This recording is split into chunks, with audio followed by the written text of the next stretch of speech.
So eThekwini Mayor Cyril Xaba led a walkabout on the beachfront today to ensure thousands of visitors are safe. The city says it has seen a significant rise in the number of visitors, which is a big boost for its economy. Well, now to speak to us about his walkabout, I am now joined by Mayor Cyril Xaba. Mr. Mayor, good afternoon to you. Happy New Year, of course, and we do appreciate your time. I want to start with this, the importance of this walkabout on the 1st of January. Well, thank you very much, Naledi, for welcoming me, and good afternoon to all the listeners. Today, as you know, that the first of each year it becomes like a culmination of all the work that you and one would have been doing in the previous year. And so I went there to see how to see the situation on the beachfront.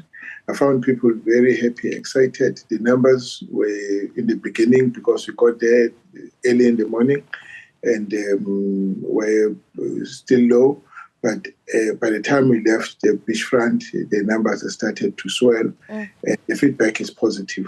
Yeah, and of course, some of the other feedback I imagine that you're tallying over this festive season is whether or not you have seen this particular festive season an influx of visitors to eThekwini, particularly after what's been an incredibly difficult few years for the city, correct?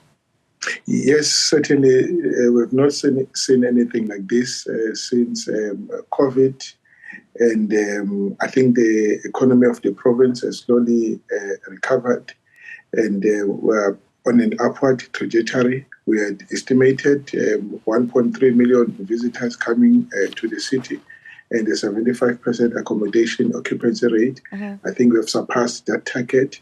And the hospitality industry is abuzz with people. I'm told that you could not get a room in any of our hotels, especially on the beachfront.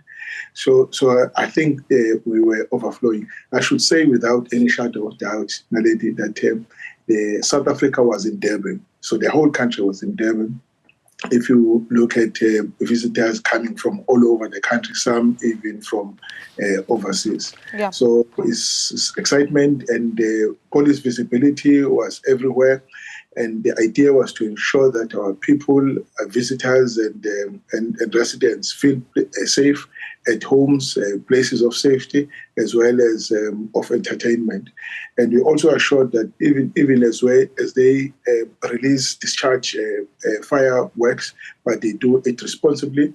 And I think the feedback from the police that was monitoring that front is that I think people were well behaved. Yeah, I mean, it's obviously been a big drive for the city for much of 2024 to try and get those numbers back over this festive season. But a lot of that also needing to be an issue of addressing the fears that people have around the safety of beaches in eThekwini, some challenges with sewer pumps and affecting, I suppose, even the water quality at some of our beaches. Talk to us about how you've dealt with that issue, how many of those beaches are safe to swim at the moment, and which of those still require work?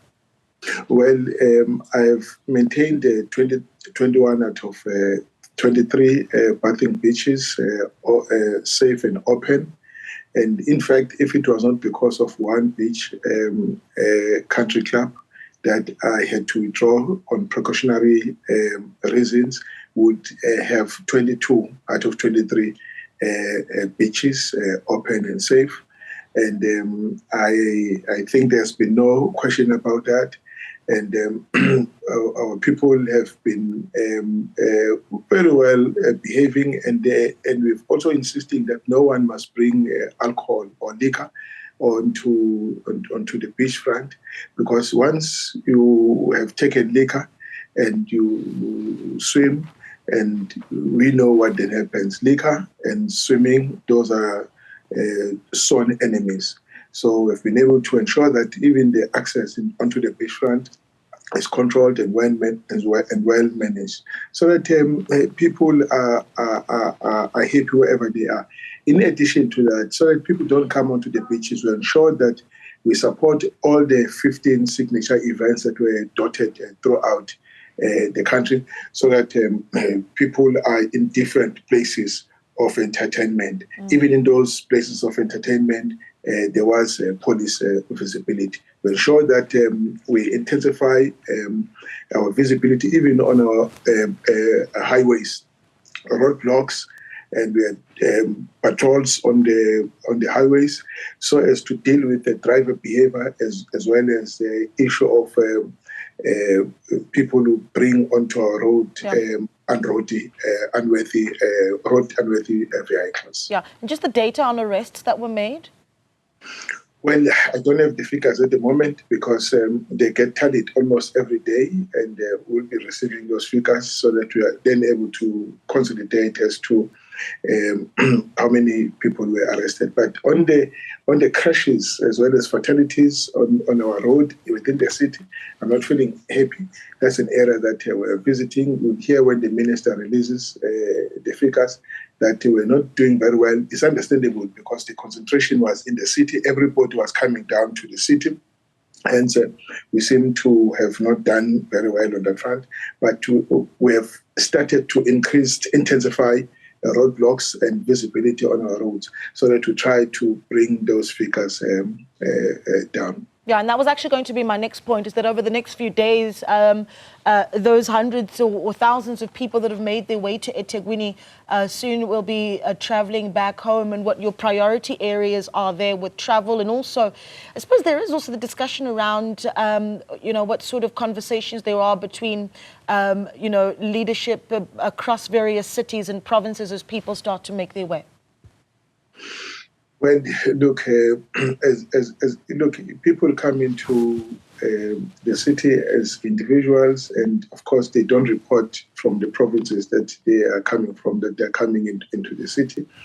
But at least the good thing is that the issue of road safety and people respecting our traffic regulations is a national campaign. Is driven by the national minister. Even in the provinces, the MSs are driving it. So we thought by now that message would have sunk, because we can eliminate the road fatalities, road crashes, if people were observing, adhering to road regulations, and also not abusing liquor.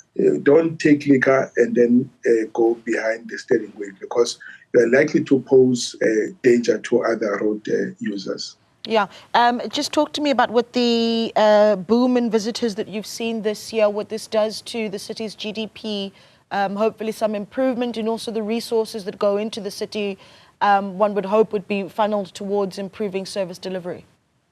Well, look, as you know, that our target was 2.5 billion rand direct spend by our visitors. And I think we've surpassed that figure. That will contribute well over 6.5 billion rand into our GDP. So, but you'll hear that how far we fared or gone against that target when we released the figures. But I think we've gone well beyond 2.5 billion rand spent in the city. And of course, the multiplier effect will be felt in the GDP of the country. I'm sure if you know that trend, we've reached our target of over 6 billion rand, 6.5 billion rand. You know, as around this time of the year, if you take a look at what our beaches look like in Durban, I mean, the numbers of people that make their way onto the beaches, just massive. And every year we see some of those images. What does the cleanup look like after all those people have moved? Well, look, we have not seen something like this in many years in the city. And I want to assure all our visitors as well as our residents that we're going to improve on our performance so that next year the city is at another level. And we'll ensure that the city was clean. We deployed childminders on the beachfront, what you call litter pickers who pick litter after almost on an hourly basis. that after we have people have left the beach after 6, our team clean up after them. So that by the time they come the following day, the city is clean, the beachfront as well as the city is clean. And so we'll soon be taking the campaign of cleaning the city to our township streets and the rural and the villages. Because the issue of cleanliness can't be the issue of the city administrators alone. It should be a collective responsibility. But of course, with us driving the campaign or the campaign. Yeah. Well, Mr. Mayor, we really do appreciate your time. Thank you so much for speaking to us. eThekwini Metropolitan Municipality Mayor there.